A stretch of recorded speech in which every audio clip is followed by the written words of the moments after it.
istifadah. Niku kan harus dengan al-akhbar al-mu'tabarah. Sedangkan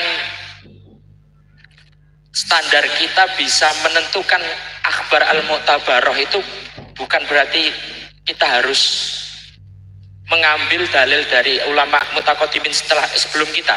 Ibaratnya kayak di abad 9, abad 10 atau abad 8, walaupun di abad ke-5 dan abad ke-6 yang akrab ila zamani Ubaidillah niku mboten tidak ada nasab, nggak bisa isbat nasab untuk Agus Mubarak pada bapaknya kalau istifadah hari ini. Berarti mboten saged enggak. Kalau untuk orang yang ada di masa lalu itu pakai kutub riq'ah, itu nomor satu. Nomor satunya pakai riq'ah dulu. Coba kitab nasab yang ada di masa itu atau yang dekat dengan zamannya. Nah, kalau misalnya yang satu zaman 383 Ubaid ini belum ada kitab, baru ditemukan di abad ke-7. Ini sama sekali tidak ada sebelum abad ke-7, maka abad ke-7 ini dipegang.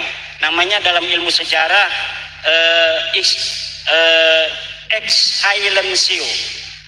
Excellencio itu mengambil sesuatu yang kuat menjadi dalil terlebih dahulu sebelum adanya yang membatalkan. Kalau misalnya ini abad ke-7 kita pegang lalu datang abad ke-5, maka ini batal. Yang berbeda itu. Abad ke-5 kita pegang 5 aja, li'anahu akrab, karena dia lebih dekat. Tapi kalau misalnya ini abad ke-5, ini abad ke-14. Tapi abad ke-14 ini berdasarkan dalil yang ada di abad ke-4.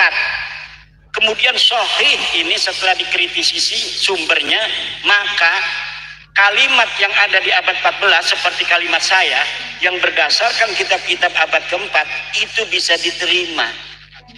Yang itulah yang menjadi musbit, pengisbat daripada meruntuhkan abad 9 dari Ba'lawi itu.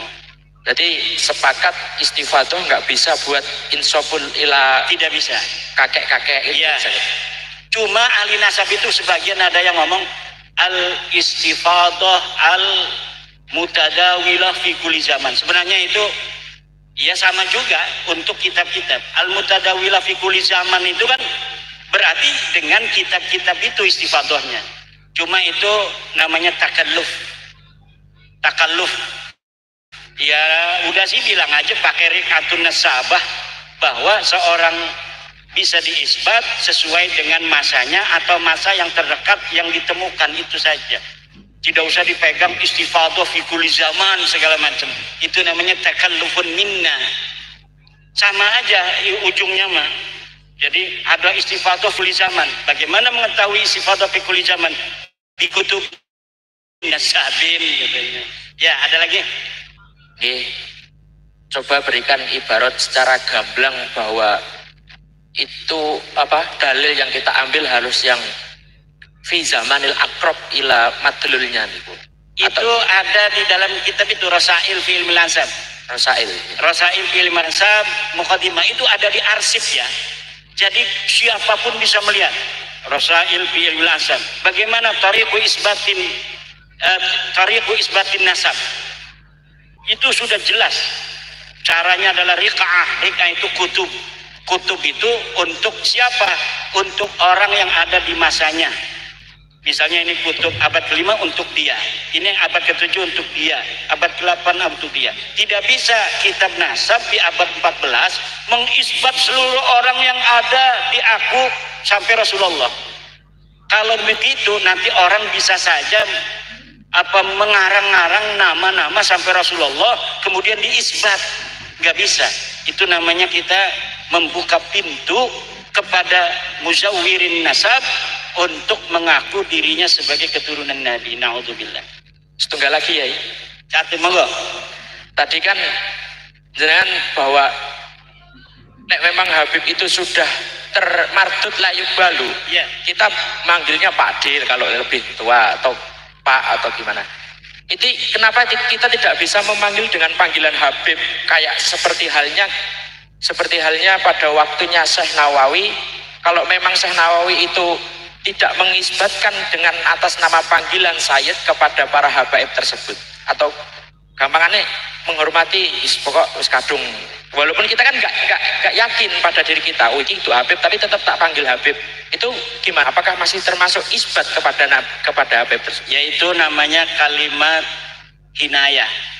Angsal berarti ya. Jadi kalimat Habib itu nanti mana kinayah dia maksudnya apa?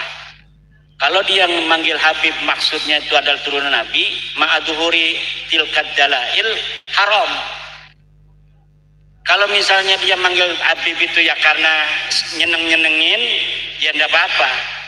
Nanti kita tidak bisa membedakan mana yang manggil nyeneng-nyenengin,